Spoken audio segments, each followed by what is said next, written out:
Update. My ex-wife divorced me after she got cancer so that she could leave first. Now she wants to come back. Should I give her another chance? Original post. I, 34 male, met my wife, I'll call her Anna, 32 female, during our first year of university. We dated through university and got married right after her graduation. Things were happy for a while until Anna discovered a lump in her right breast. I encouraged her to have it checked out. She was reluctant to do so, but ultimately did, because breast cancer runs in her family. And sure enough, that's what she had. The good news, if it can be considered good news, was that the cancer she had was extremely treatable with chemo and radiation. Based on her family history, her doctor also recommended a double mastectomy for her. This put Anna in a really dark place. I suggested she go to therapy, but she outright refused and said she never wanted to hear me suggest that again. So I did my best to be encouraging and supportive to her. I took time off work to be at every appointment with her. I took on 100% of the household chores both inside and out. I did all of the shopping, drove Anna everywhere she wanted to go. I planned out special dates for us. I gave her an hour-long foot massage every night. I literally did whatever I could. About 6 weeks into her treatment, Anna brought up the idea of going to stay with her sister Sarah for a week. This honestly relieved me as I was burning the candle at both ends, trying to accomplish everything, and I thought some time apart would help us both. 2 nights into her stay with Sarah, Anna called me and said she wanted a divorce. She said she had read a lot about men who abandon their wives when their wives get sick, and that she was determined to leave me before I could leave her. I can't put into words how much this crushed me. I loved my wife. She was my everything. I begged her to reconsider. Told her I had never thought of leaving her, not even once. I asked her again to go to therapy. She refused again. I asked her to go to couples therapy with me. She wouldn't. I asked her what I could do to convince her I wanted to stay. She said there was nothing. I am a man and therefore I would leave. End of story. It took about a year because of where we live, thanks COVID, but eventually everything was finalized. I ended up selling the house and splitting the proceeds between me and my now ex-wife. I didn't want to stay in that town anymore, so I put in a transfer request at my job and ended up moving to a town about 2 hours away. For the past couple of years, I've been focusing on myself more. I got a dog. I've been on a few dates, but nothing serious. I picked up hiking as a hobby and started gardening. Out of the blue, Anna called me 3 weeks ago. She said she'd been in town on a trip with friends and saw me, and all of her old feelings rushed back. She said she was sick and out of her mind at the time, and that I couldn't hold her words or her actions against her. She said she still loved me, that she always had, and that she regretted leaving me. She begged me to give her another chance. I'm so confused. If I'm being honest, I still love Anna, but I'm no longer in love with her. She broke my heart. I was devastated when she ended things. It took me a long time to get my head on right, but I also know she really was in a bad place because of the cancer. Do I owe it to her and what we had to hear her out? I'm scared that if we reconnect, I'll always feel like she'll have one foot out the door. But maybe that's unfair. I don't know what to do. Should I give her another chance like she wants? Now for the top advice before reading the update. I never recommend couples getting back together unless the issues that drove them apart are fixed. Cancer was not the problem. Lack of communication, trust, and a willingness to compromise were, on her end. She made unilateral decisions without caring how it affected you. She refused therapy. The way you're writing this, it's still all about what she wants, which sounds like the dynamic that destroyed your marriage. So what changed? I wouldn't do it. But if you want to open the door, you need to start with brutally honest couples therapy, and her active and honest participation is non-negotiable and a deal breaker otherwise. Have the therapy to hash out and bury the past, and see if dating is an eventual possibility. You guys need to start from scratch. And it's okay if you try it and you can't move on like she expects you to. She hurt you, regardless of her motivations. Sometimes you can't undo things. Like going to therapy during an extremely difficult, traumatic time in your life is something you shut down and demand your loved one never mention, becoming emotionally healthy ever again. If you do try again, therapy should be non-negotiable. The fact that she refused therapy while going through breast cancer really makes me nervous for the future of the relationship. I'm absolutely not saying everyone has to process things the same way, but a situation like that is what therapy is there for, and I would hope any partner I have might at least consider giving it a chance. She said she was sick and out of her mind at the time, and that I couldn't hold her words or her actions against her. She hasn't changed. Here she is refusing to take responsibility for her actions when you both know you gave her every opportunity to find help. If she really wanted to make things work with you, why did it take her seeing you by chance to do something? No, she's just lonely and is trying to shoot her shot because she's betting you're not over her. Exactly. She's over 30 and still won't even take responsibility for her actions. Cancer doesn't change your personality like that, not your values. She's the same person who divorced him and hasn't changed. Now for the update. Firstly, I'd like to say thank you to everyone who left comments on my original post. I now know what people mean when they say, "rip my inbox." I posted that and went to bed never expecting it would blow up so much. By the time I woke up, the post was locked. Not sure why, so I couldn't respond to any comments. But I read as many as I could and tried to take everything into consideration. Many of you suggested I reach out to my ex-wife Anna for an in-person conversation. The overwhelming consensus was that meeting her in person would tell me all I needed to know. And you were right. That seemed reasonable to me. I texted her, and she jumped at the chance to meet, and we did so yesterday after I was done with work. I chose to ask her to meet at a local coffee shop. Maybe it sounds bad, but I didn't want to meet her at my house or anywhere private just in case. Anyway, Anna was already there when I got there. She got up and hugged me. I let her, but didn't hug her back. Then we sat down. I asked her to remain quiet while I talked, and then I told her everything. I'm going to sum it up here because I honestly don't remember everything I said. I think I talked for like 10 minutes straight while she just sat there and teared up.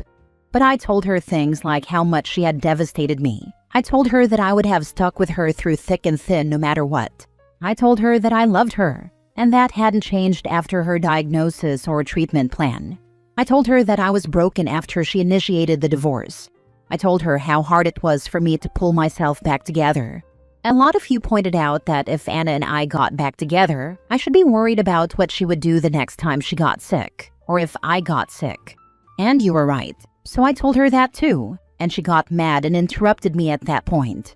She said I was being unfair, that I wasn't taking into consideration her mental health at the time. She said she wasn't thinking straight, but that now she was. I took the chance to ask her if she'd been to therapy. She told me she hadn't, and that she had no plans to, and that she didn't need it. I have to admit, that crushed me a little. I asked her why. Just why? It's the one question I've really wrestled with over the months. And she said that she'd gone looking for support groups and found a lot of women who had stories about their partners leaving. She even mentioned Reddit, funnily enough. She said she talked it through with her sister Sarah. Anna said that Sarah, to her credit, had tried to dissuade her from divorcing me. But that between social media and some of Anna's friends, Anna felt like she had to go through with it to be seen as a strong woman. That is word for word what she said to me. I don't remember anything else exactly, but I will never forget that. She broke my heart and threw away our relationship because somehow in her mind, that translated to being strong. She then started trying to tell me we could get back together again, but at that point, I just told her flat out that wasn't happening. What it comes down to for me is that I just can't trust her. I would always be worrying about the same thing happening again. She cried a lot and tried convincing me for a little while. When I got up to leave, she threw her iced coffee in my face and stormed out. So yeah, we're definitely not getting back together. I have the closure I always wanted. I wish it felt better. I've been dwelling on it for the past day and a half. I keep wondering if there's something I could have done better, some way I could have saved our relationship. But I know there's not. I've blocked her number. I kind of hope I never hear from her again. Good Lord, this woman sounds terrible. Perfect example of a sympathetic life situation, getting cancer, not turning a bad egg into a good one. Imagine doing all of this hideously hurtful stuff to someone, taking no responsibility, and then throwing a drink in his face like a real housewife. I feel a bit like crap saying this, but this woman both had cancer and was a cancer. It's terrible that it all happened, but I genuinely think that OP would have had a worse time later on if it hadn't. If it wasn't this, it would have been something else. Crappy people can get sick too. My aunt has always been a colossal a-hole, and getting cancer didn't change that. She'd beg my mom to come help her, then spend their time together berating her until she left, and then whine to everyone that she was abandoned by her family. She had a girlfriend with the patience of a saint who was willing to put up with all of that, but then she cheated, said, "But I have cancer" as the only excuse, and then whined that she got walked out on because she had cancer. She's fine now, but we still don't talk because she's still a piece of shit. Also because she's still holding a grudge against me for something my mom said to her when I was a toddler. My very first memory of her was her insulting me when I was about 4 to 6 years old. So yeah, sometimes crappy people get cancer. That's life. This woman threw her relationship away and destroyed a man she was supposed to love, all to impress some strangers on the internet. So happy OP didn't take this awful woman back. She reminds me a bit of the woman who told her husband she was going to cheat on him because she survived cancer, therefore she deserved a hall pass. Next story. I, 29 female, broke up with my partner, 30 male, after a surprise party. I'm looking to see how others would have reacted to this situation. For context, I've been dating my now ex for 5 months. Things were mostly smooth, except for the little things that were becoming consistent. He would often change, delay, and/or cancel plans last minute for a variety of reasons. He often knew things would change, but didn't let me know until right before we were to meet up. He was 30 minutes late to our first date. I'm a person who really values their time and requires a bit of planning. I have been understanding, forgiving, and flexible with his ever-changing timeline. I did bring up several times that if this became consistent, it would be a problem. Then I told him that it would be a complete deal breaker if he canceled big plans. He always promised to make it up to me, but never did, and he never changed. Well, that time came. He was away for work for a month, with minimal to no contact due to the nature of his work. We had planned to rejoice the night he came back. It started off with him saying he'd come straight to my place. Then he said he needed to drop off stuff and get clothes at his place. He lives with his family. A few minutes later, he called me to tell me he was staying to have dinner with his parents. I told him that it was upsetting because I had dinner waiting for him. His first question was to ask what it was. Then he texted me to tell me he wouldn't be long and insisted he'd come over even after I said not to worry about it right now. I'm waiting and waiting. I got a call but couldn't answer right away, and then received a text stating that his family had a surprise party for him and that he wasn't coming at all after all. No invite, no acknowledgement of the hurt, and a vague, non-committal plan to come over first thing tomorrow. That was it for me. I waited a whole month for him and planned several days in advance to have a nice dinner. Cleaned my apartment top to bottom, shaved, got dolled up. For nothing. I called him out and told him that it was weird his family planned a surprise party, knowing we had plans, and didn't even bother to invite me. He started backpedaling and saying I was invited and that he wanted to see me. I stood my ground and told him that I couldn't do this anymore. I stayed firm in my decision and had him pick up his things the next day. I wonder if I was too harsh in not having a more in-depth conversation about the issue, although my decision would have been the same. Now for the top comments. He doesn't respect you or your time. His lack of awareness of you and your valuable time is enough for me to also break up with someone. You aren't his priority. Thanks for the clarity. I knew that this was the case, but was letting my feelings cloud my judgment. When I see a post like this, I feel strangely invigorated. When you see all the posts of people being trampled over by their partner, then you see posts like this. The gaslighting, narcissism, manipulation, the many forms of abuse, and much more. It can be a lot for the reader to take in. I just want to say good for you. I'm proud of you. I wish I'd known what you know sooner. My life would have been a lot different. I'd change his contact name to Tardy in my phone because I'm ruthless. And if he messages you, it's a reminder. Let me guess, he was also late when picking up his belongings? If so, that should really cement your decision. Haha, there was no set time, but he got to my place later than he should have been there. Drive to my place from his 20 minutes. Arrived an hour after he said, on my way. Made me crack up to read this. Thanks. Last story. My 31 female husband, 30 male, did not get me anything for my birthday because it was too much pressure. We've only been married since December, but have been together for 3 years and have known each other for 5. He's one of the nicest people I've ever known, and he's gone out of his way to help me even before we were dating. He knows how important my birthday is to me, but he's always not cared about his. This year, because I know it's difficult for him, I started reminding him months in advance to figure out a plan and a gift. It needs to be said that my net income is about 3 times his, so I wasn't expecting diamonds or anything, just relatively cheaper stuff that I couldn't justify buying for myself. I also sent him links to things that I found cool but couldn't justify buying, Kill Bill t-shirt and some fake earrings. He got nothing. He said he was trying very hard to find something that I would like and just couldn't figure anything out. That was one fight. The second was about how he went about getting the cake. I asked him to place the order in advance because I feel more comfortable planning ahead of time. He insisted that he knew the bakery and he could easily get the cake an hour in advance. The day before my birthday, I asked him once again if he could just place the order, and he snapped at me. At that moment, I gave up. I told him to cancel everything and I went out with strangers and celebrated with them. He called asking if he could join, but I said no. He apparently got an emergency therapy session, and the therapist also told him that was a dick move. I know he didn't mean to hurt me, and he's been apologizing and offering to buy me whatever I want, but I'm not able to let my anger go. He knew this was important to me, and he went out of his way to ruin it for me, and I'm not able to get over it.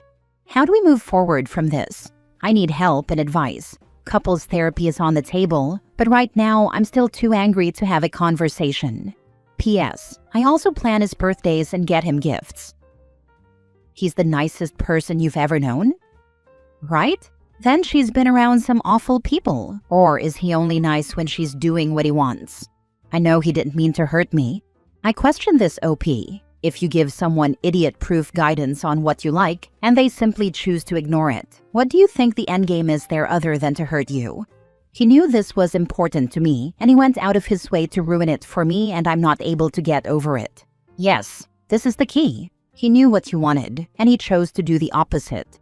Maybe because he enjoys the power trip of depriving you of something that would make you happy, or of making you feel devalued in small, plausibly deniable ways. The why doesn't really matter. It's deliberate passive aggression, and you shouldn't tolerate it. If this guy is anything like my ex, he's sabotaging something important to her because he's feeling upset and insecure. Birthdays, anniversaries, family events, and even funerals were weaponized. He'd kick up drama the day of, never sooner, and the day would end with him as the focus. It was like I couldn't love anyone else, including myself, without having to prove that I loved him first. It was exhausting.